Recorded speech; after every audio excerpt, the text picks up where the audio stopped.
たくない。だから教えて光を見せて。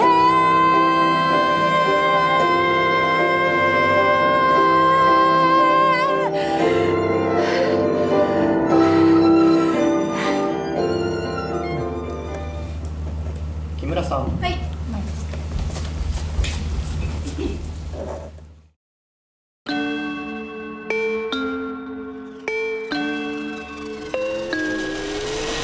ここで話すことじゃないかもしれない。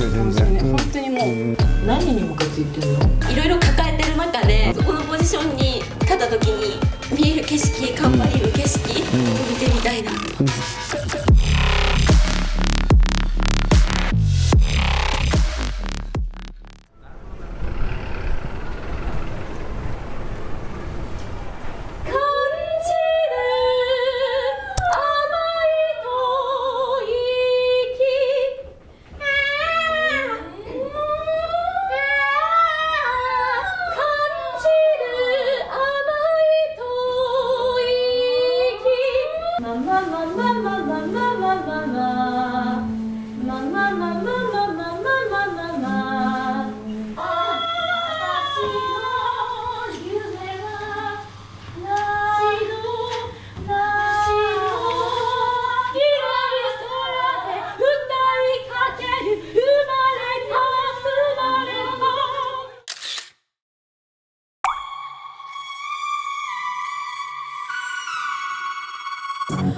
Walking empty-handed, man in a mass shootout.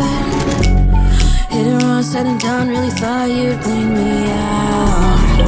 Draining all my energy, almost made a mess of me, shake me down. Give and take, but you just take. Now it's my turn to turn you around. Looking for a cheap thrill, but I won't be wasted.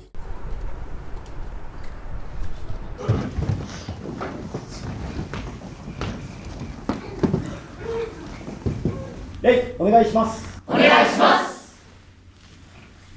はい、では参ります。岡崎さん。はい。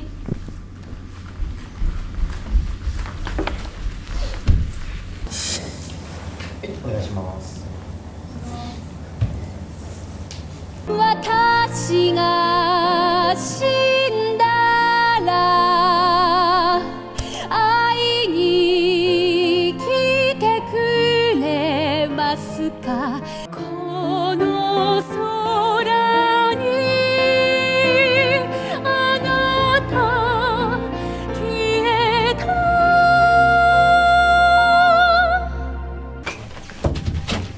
おはようございます。一瞬ちょっとお話取っても大丈夫ですか？ここは何ですか？衣装部屋ですか？そうですね、衣装部屋みたいな感じで。なんで練習場所ここなんですか？決まってるんですか？なんかみんな下でやってるじゃないですか。そうですね、はい、私ダメなんですよ一人空間じゃないと練習できないっていうか、なんかより集中できるので、今日はちょっと空いてたらいいなと思って、はい、誰もいなかったのでここで練習してました。ちなみに僕が最初5日撮った時喉がそうですね、声が出ないっていうのは初めてだったので、こんなタイミングでなるかと思って。今日は1月7日です。12日のオーディションまであと5日なんですけど、体調を崩してしまって喉に炎症を起こしてしまった関係で、数日前から全く声が出なくなりました。お医者さんには、今無理して声を出すことによってまた同じように出なくなる可能性が高いと言われたので、今日までの過ごし方はこの薬用のハーブティーをひたすら1リットルくらい飲み続けたり、ステロイドを出してもらったので吸入をして喋らないっていうのが、ルーティンです。新年すぐの本読みも参加できなくて本当に悔しいというか悲しいというか、何やってんだみたいな、何とも言えない感情でしたけれども、このまま12日を迎えるのは正直本当に不安です。でもそんなこと言ってられないので、もしぶつけになってしまっても自分の全力を出し切って悔いなき時間になるようにしたいなと今は思っております。はい、岡崎香音です。今日は1月9日です。声を出してみようかなと。そうよあたし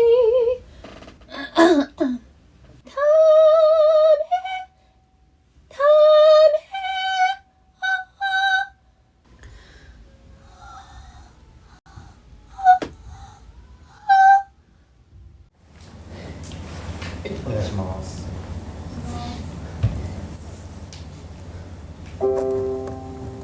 音に戯れて遊ぶ、それだけで幸せだった。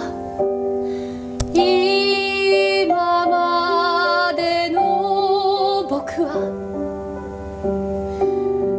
無邪気な子供、音に乗り軽やかに流れてゆけば、苦しみも悲しみも風に乗り空高く運ばれて溶けていて、安らぎや喜びに変わるものと信じていたけど、でも違う、どうしたらいいのかわからない。パパ、あなたが教えてくれた音楽が僕を苦しめる。もつれた糸は元に戻るの。ゲームは終わりなの。悲しみなんかに負けたくない。だから教えて光を見せて。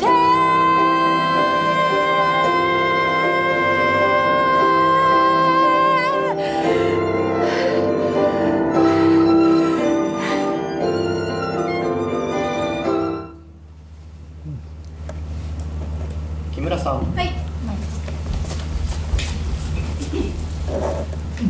お願いします。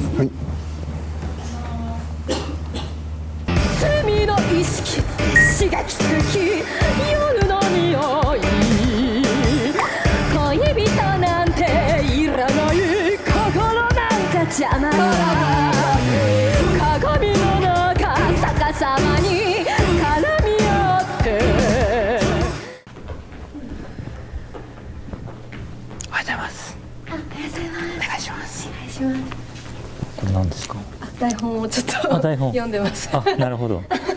結構メモとかするんですか？本読み稽古をやっていく中で、こういう考え方なんだなとか、モーツァルトってこういう人なんだなっていうのが、私すっごいネガティブ人間なんですけど、常になんか新しい発見とかがあるとすごい食いついていく。私だったら新しいことに挑戦するってなると臆病になっちゃうんですよ。だからその自分とのこのギャップをどう埋めていくのかっていうのが結構大事かなって思ってます。でもなんか自分の中にないものを表現するのむずくないですか？結構めっちゃむずいですし辛いです辛いし、わからないことが多い。どうしてこういう感情になるんだろうなっていうのをまだ模索中な感じなので。なるほど。主役はちなみに初めてです。初めて？そうなんです。この前の本読みの時に、なんか結構私がやっぱり何か計画を立てて GO しないと気持ちが落ち着かないんですよ。でもいざ舞台に立ったら、その相手の感情だったりとか行動で自分の心って動いていくじゃないですか。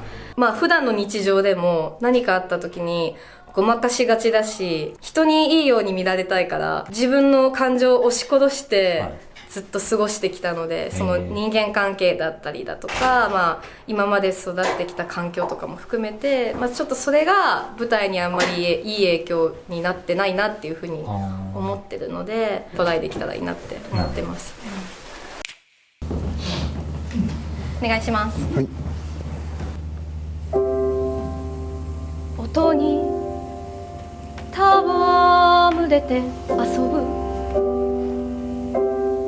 それだけで幸せだった今までの僕は無邪気な子供音に乗り軽やかに流れてゆけば苦しみも悲しみも風に乗り空高く運ばれて溶けていって安らぎや喜びに変わるものと信じていたけどでも違うどうしたらいいのかわからないパパあなたが教えてくれた音楽が僕を苦しめるもつれた糸は元に戻るの煙は終わりなの悲しみなんかに負けたくないだから教えて光を見せて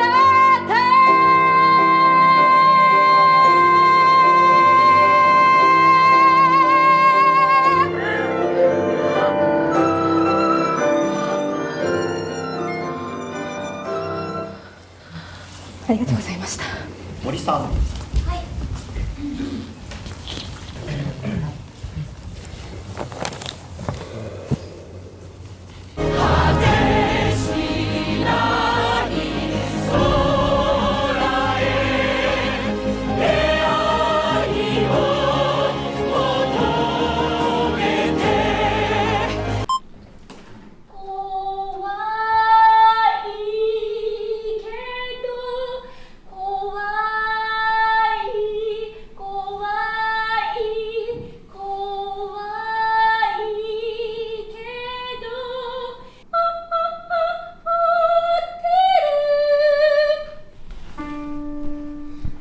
すごい高音ですね。あ、ごめんなさい。ご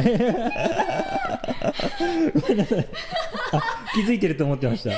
すいません、隠し撮りしちゃって。これはリトルプリンスです。あ、なるほど。はい、まだ公演が残ってるので、ラストにかけてが王子様の曲がもう高低差がすごくて、そこがうまくこうつなぎ合わないので、心と声が離れていっちゃうから嫌だなと思って。まあ、僕と比べるならですけど、僕めっちゃ歌苦手なんですけど、出ないものは出ないじゃないですか。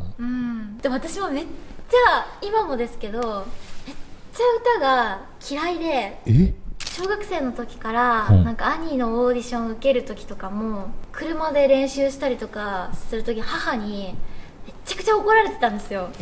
歌うたびになるほど下手だっつってで泣きながら練習してたので、あんまり好きじゃないんですよね。だからでも心と声ってリンクしてるから、苦手だとか出ないかもとか、そういうものに体が引っ張られて反応して声って出なくなってることが8割なんじゃないかなと思ってて。なるほど。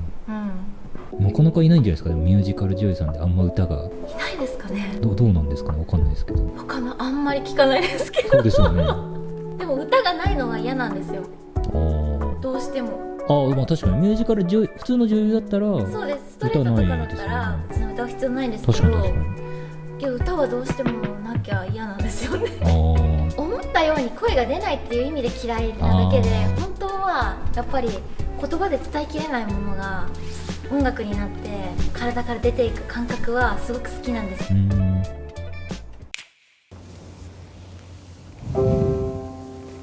音に戯れて遊ぶ、それだけで幸せだった。今までの僕は無邪気な子供、音に乗り軽やかにに流れてゆけば苦しみも悲しみも風に乗り空高く運ばれて溶けていて安らぎや喜びに変わるものと信じていたけどでも違うどうしたらいいのかわからないパパあなたが教えてくれた音楽が僕を苦しめるもつれた糸は元に戻るのゲームは終わりなの悲しみなんかに負けたくないだから教えて光を見せて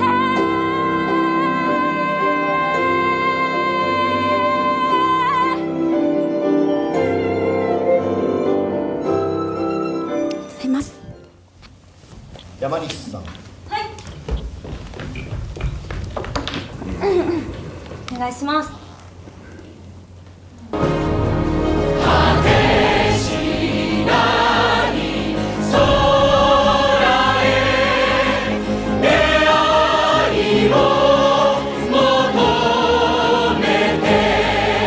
漂う星たち僕を照らしてリトプリが音楽座での初主役だった。そうですそうです。去年主役やったことでの一番のこう発見とか気づきは？気づきっていうか、私すごいネガティブなんですよ。でもなんか王子ってネガティブじゃいられないというか、引っ張っていかないといけないし、まあ作品の中でも全然ネガティブなことはあんま言ってないんで、普段から王子でいようと思うとポジティブになれるっていうか明るくなれるがとっても王子に助けられた部分だなって思います。でもネガティブに見えない。見えないですよね。ネガティブなんですすぐ泣いちゃうし、言われたことを全部悪い方向に受け取りがちなんですよ。主役を取るっていう自信はありますか？自信はないです。その自信がなさはどこから来るんですか？なんかここが自分的に足りてないなっていう課題が。歌ですね。歌です。私の課題は歌だって永遠と代表にも言われてるので、お願いします。音に戯れて遊ぶ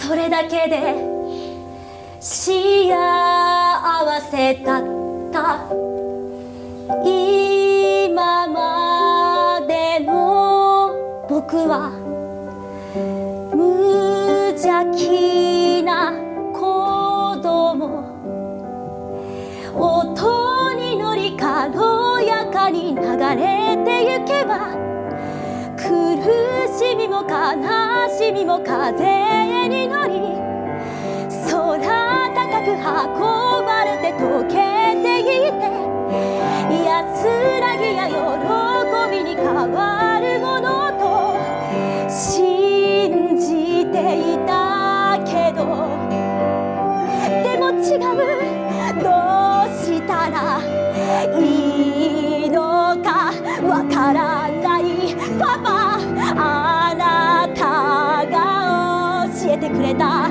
音楽が僕を苦しめるもつれた糸は元に戻るのゲームは終わりなの悲しみなんかに負けたくないだから教えて光を見せて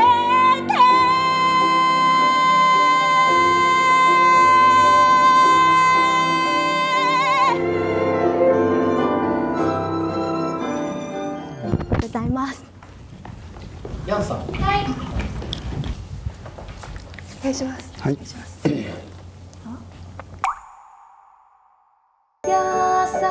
しい風に吹かれて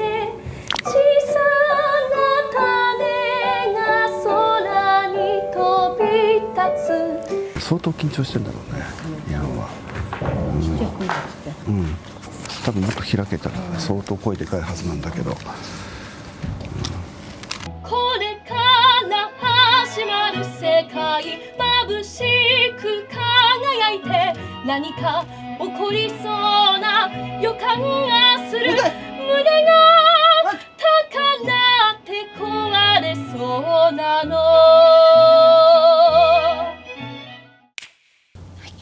はい、すいません、お願いします。音に戯れて遊ぶ、それだけで幸せだった。今までの僕は無邪気な子供、音に乗り軽やかに流れてゆけば、苦しみも悲しみも風に乗り、空高く運ばれて溶けていって、安らぎや喜びに変わるものと信じていたけど、でも違う。どうしたらいいのかわからないパパ、あなたが教えてくれた音楽が僕を苦しめる。もつれた糸は元に戻るの。ゲームは終わりなの。悲しみなんかに負けたくない。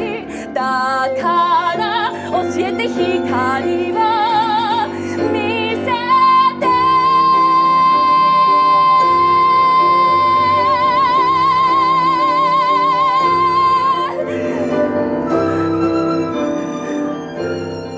ありがとうございます。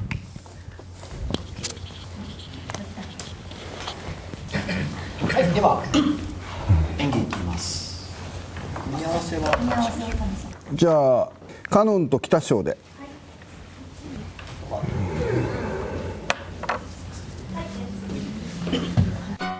気持ち悪いはまるで悪夢よ。これが私の本当の姿。子供が見たらどう思うかしら。分かりっこないさ、私は一体あなたの何なの。私が何をしたというの。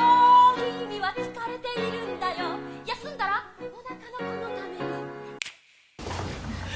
参ります。さあ、モーツァルト準備ができたわ。演奏会に行きましょう。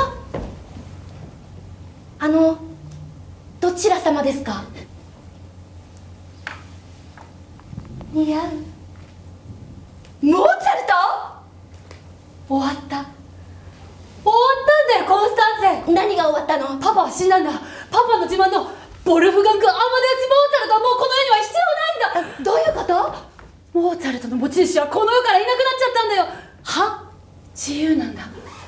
解放されたんだよ。僕はね、女としてこの世界を見てみたいんだ。私、あなたが全然わからない。私だってわからないわ。だって今女になった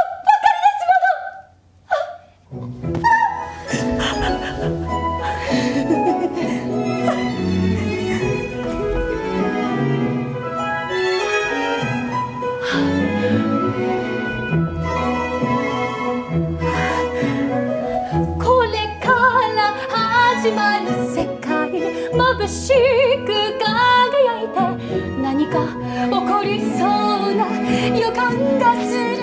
胸が高鳴って壊れそうなの。泡から生まれたヴィーナス、貝殻の小舟で白い波の中をくぐり抜けて風に運ばれた私エリザ。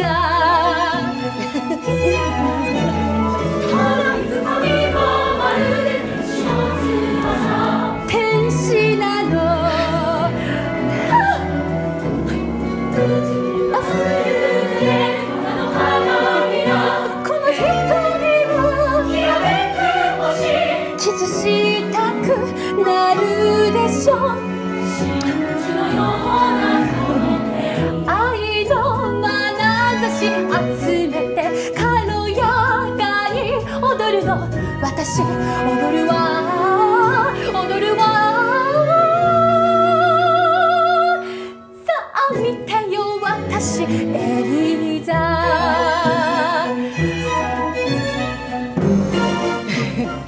不思議ね初めてなの髪が首筋をほらくすぐるの感じる甘い吐息なんてセクシーな気分そうなのコンスタンテ昨日にさよならして今日から始めよう誰のものでもないわ私の夢は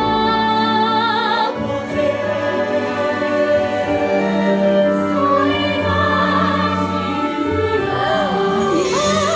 愛する人に抱かれて軽やかに踊るの私踊るわ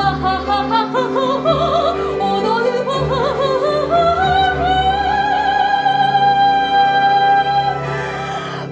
私はエリザ広い空へ歌いかける歌いだ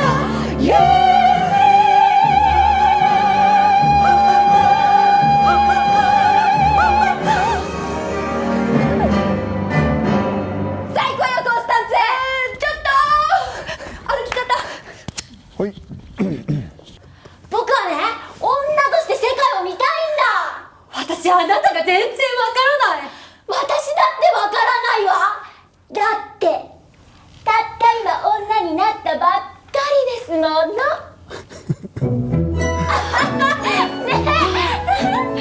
これから始まる世界眩しく輝いて何か起こりそうな予感がする胸が高鳴って壊れそうなの泡から生まれたヴィーナス貝殻の小舟で白い波の中をくぐり抜けて風に誘われた私エリザ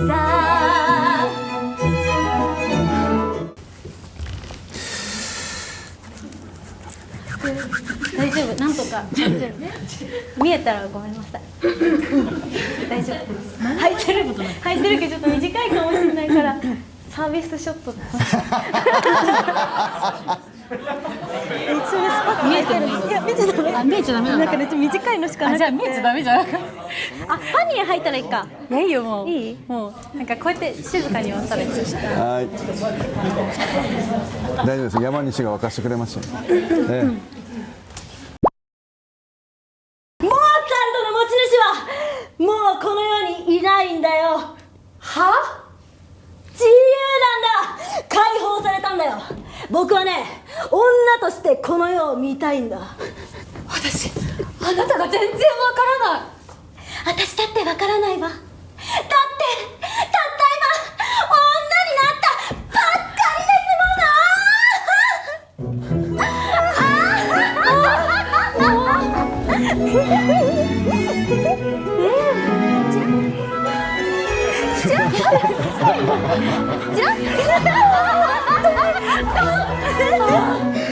これから始まる世界眩しく輝いて何か起こりそうな予感がする胸が高鳴って壊れそうなの泡から生まれたヴィーナス貝殻の小舟で白強い波の中をくぐり抜けて風に運ばれた私エリザ。僕君の夫としては失格だったからせめていい友達くらいにはなりたいんだ。お父様が亡くなって気が動転してるので、かわいそう。ワクワクするな。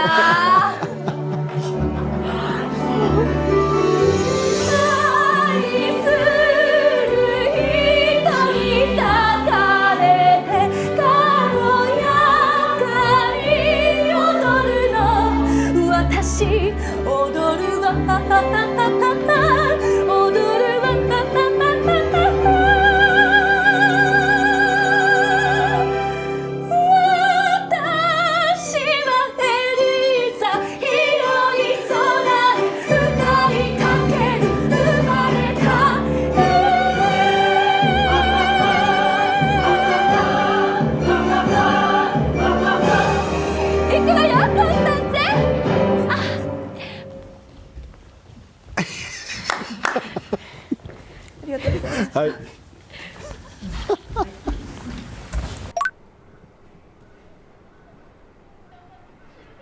今日全部決めるのね。はい。わかりやすいところが言っちゃっていい？そしたら、女性で言うと僕はみんなどう？皆さんのちょっとご意見聞こう。に木村靖子。まあね、これは間違いねえだろうな。やっぱりここで鍛えてもらうしかないと思う。一回俺モーツァルトで鍛えてもうね一気に形にしちゃったらどうかなって最初思ってたんだけど。木村でしょ？木村。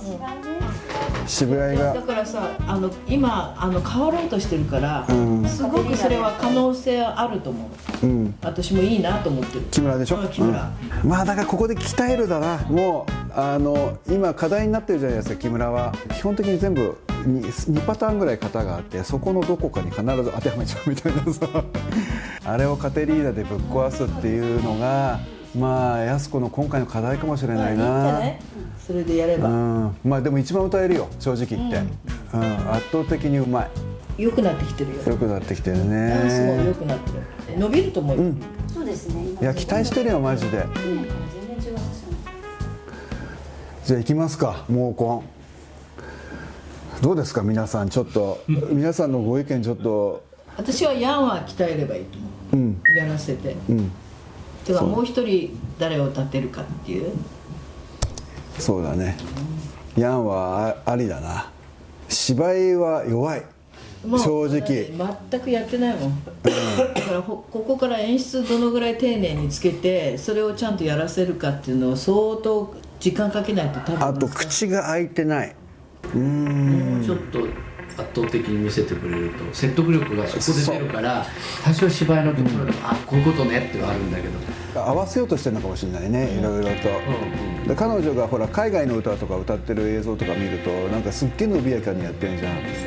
急に、和物になった瞬間に調整してるのかもしれない意外と。なんかもっと伸びやかになれるんじゃない可能性は、でも見てないから本当に怖えなと実は正直言って思ってる。私はダブルのどっちかに入れればいいだけで、そうだね、一本は無理だと思う。そうだね、僕はナオがモーツァルトが面白いなって思いました。ナオね、まあね、ナオが歌えるのか。歌えなかったね。いやもうね、シュア俺も同じで、ナオは面白いよやっぱり。ああいう瞬間にやっぱああいう風に持っていけるってなかなかだと思う。でちゃんと自分自身を茶化しながらね笑わせたりとかっていうあの場の設定を作れるだけでも大したもんだと思うよあの子は。